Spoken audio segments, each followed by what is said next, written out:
Ito, checkpoint. Checkpoint.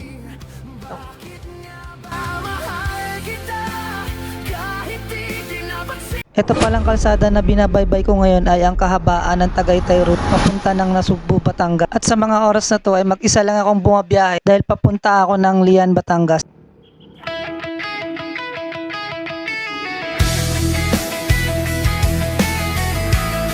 Itong kahabaan ng kalsada na binabaybay natin ngayon ay ang Tagaytay Nasugbu. Ito, nasa flyover na tayo ng Tagaytay, yung bagong gawang tulay.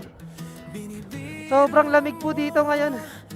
Kaya buti na lang may dala ako jacket. Tapos for sure mamaya sobrang dilim nung dadaanan ko. Papunta pala ako ng Lian, Batangas ngayon.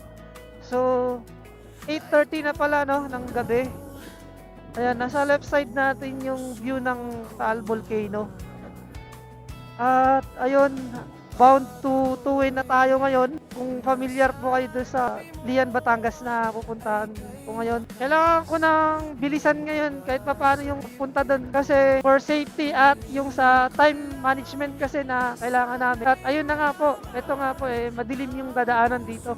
At nakakatakot siya kapag inabot ka ng 10 oras dito. Kaya habang medyo maaga-aga pa ngayon ay kailangan ko na gatmare makarating ako ng medyo maaga-aga doon para makapagpahinga na rin. Maaga rin kasi yung full time namin sa trabaho para bukas. Isang mahabang kalsada, babaybayin natin ngayon. Buti na lang kahit madilim, mayroon tayong auxiliary light. Ayun, ang daming restaurant dito. Masarap po ng mga pagkain dito. Hindi lang sa view, di ba, na napakaganda.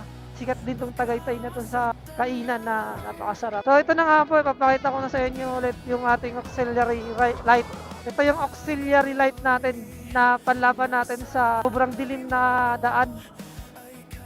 Ayan, binubuksan ko lang to kapag sobrang dilim mo at saka yung pagka-alanganin na kasalubong, pinapatay ko siya. Kagaya nito. Mamaya ulit pagka sobrang dilim, bubuksan ko ulit siya. Medyo umaambo na. Ayun po, napakalamig po talaga dito. May time na hindi naman masyadong malamig, may time talaga na sobrang lamig. Meron kasing low pressure din kanina umulan Kaya possible na lalamig talaga siya pagka umulan or umambon. Kasi itong Tagaytay kasi na part ay tuktok na rin to ng bundok. Napakalaking bagay ng auxiliary light Minsan kasi may mga biglang lubak o kaya yung may mga bato na naka sa kalsada, ano man yan, mga kahoy. Sagasaan mo, possible, safe lang tayo dyan. Kaya maganda to. Meron tayong ilaw pang malakasan sa madilim na daan. Bali, doon pala ako mag-stay sa resort ngayon. Kailangan ko lang ng transient, ma-stay doon. Kahit mga ilang oras lang for safety na rin.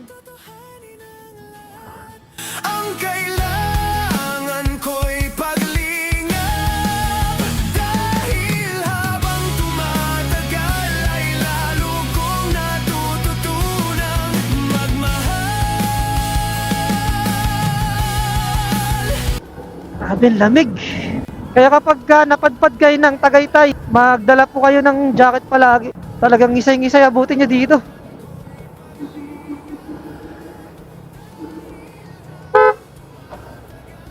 Lalo kong natututunang magmahal. Baka masaktan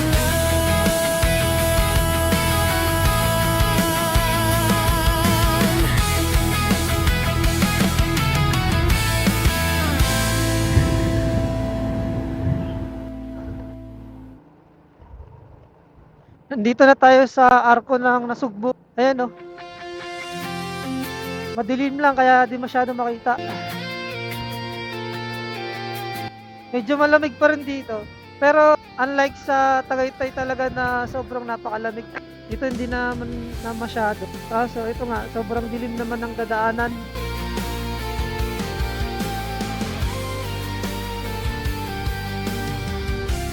Kaya hindi ako pwedeng magmadaling araw dito dahil sobrang delikado talaga. ko ay nagmahal. Halos wala na kasing masyadong makakasabay na sasakyan nun, unlike sa ganitong oras na kahit pa paano marami-rami pa. Iaalay buong buhay, lumigaya ka lang. Ayan, nandito na tayo sa two-way. Ayun Ang pagbasa po niyan ay Tuway. Sabi nila. Tuway, Batangas. T-U-Y.